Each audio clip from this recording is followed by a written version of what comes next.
Hello, my name is Maria Thacker and I'm going to discuss with you Oceania, what defines this as a region, as well as some of its physical and cultural geography.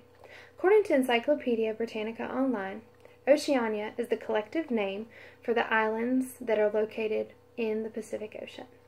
National Geographic states that this region is defined by Australia, the microcontinent of Zealandia, which is New Zealand, as well as Papua New Guinea, or that western half of New Guinea, and three island groups: Melanesia, Micronesia, and Polynesia. So first we're going to discuss some of the physical geography. Per National Geographic, this region can be divided into three island groups: continental islands, high islands, and low islands. Continental islands include Australia, New Zealand, and New Guinea on that western side. Australia is known for its mountain region, the Great Dividing Range. It is also dominated by the outback, as well as deserts and semi-arid land as a result of the inland plains. It is located in proximity to the dry Tropic of Capricorn, and also has proximity to cool, dry southerly winds.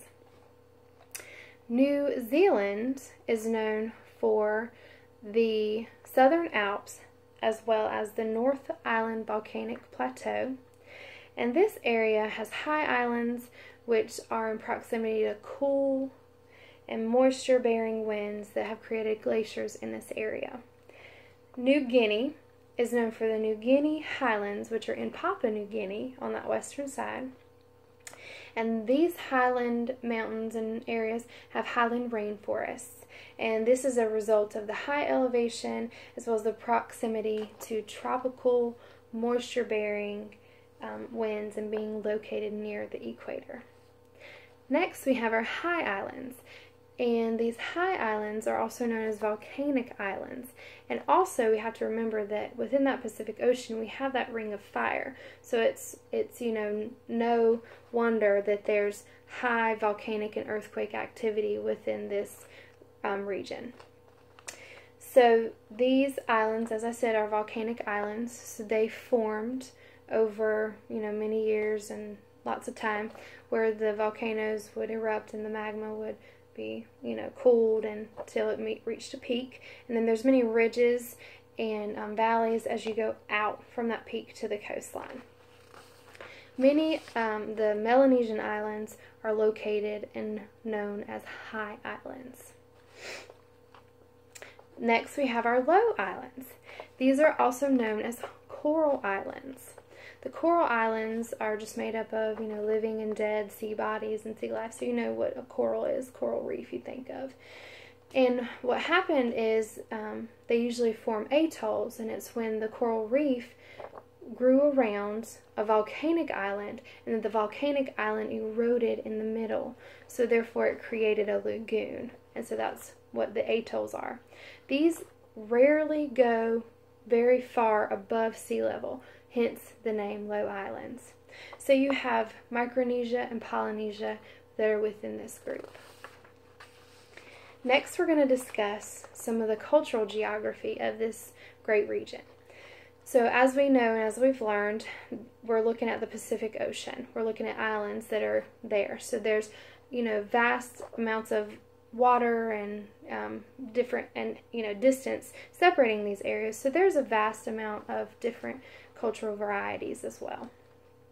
Indigenous cultures have shaped and continue to shape the cultural geography of this region, and we see that especially the environment also affects. As we look at the Aboriginal people of Australia, they believe they had these very strong spiritual relationships with the land, and they would take that and use it to explain landscapes and why the land was as it was. So I found that to be pretty interesting.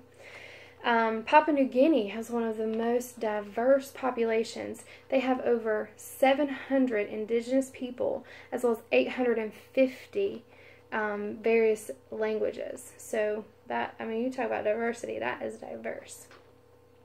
Cultural practices and traditions, namely sports and arts and dance, help unite Australia and Oceania's isolated people on a regional level. Rugby is a very big sport within the region.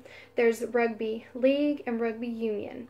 So they just kind of vary slightly in the different rules of the game, but both Australia and New Zealand have world famous rugby union and rugby league teams. Visual arts, according to Encyclopedia Britannica Online, the visual art and architecture of Oceania include media such as sculptures, pottery, basketry. There was rock art, masks, painting, and personal decoration. Art and architecture have been closely connected to storehouses and meeting houses as a way of, expressing that culture in a place where people group together. The Festival of Pacific Arts is a cultural festival for those in the Pacific region, in that oceanic region. And it comes around every 4 years. They do it every 4th year since 1972. I believe 2016 was the last year they did it last year, and they did it in Guam. And there are delegates from every nation in the region that come to represent that culture. And it's just a way to keep the cultures alive and, have a sense of pride in who you are, where you came from, and bring it all together in one place. And it just helps them reach each other, and it's just a great thing. Music and dance is also very important, as we discussed. Encyclopedia Britannica states that traditions of music and dance are highly integrated into all aspects of the oceanic culture. Indigenous oceanic peoples in Polynesia and Micronesia use art and music as a visual and audible expression of poetry or extension of poetry. And those people in Melanesia use they do spectacular displays of let me see the word. They do spectacular displays in times of life crises and in social situations, in these kind of secret society social rituals. So it's pretty cool. Tourism, as we know, is also a big part of the culture in this region, in Australia, New Zealand, Fiji, all of those places. So one of the risks, though, although it has economic benefit, one of the risks for that is, overfishing and, limiting their resources or overusing the resources. So they came up with the Oceania Sustainability Tourism Alliance. And this alliance works to sustain resources and resource management, help with biodiversity, as well as adapting to climate change, so that tourism can continue to be a benefit for these nations instead of a detriment. So there you have it. That was just the brink of what we could have discussed on the cultural and physical aspects of this region. I hope that you enjoyed learning about Oceania. Thank you so much for listening.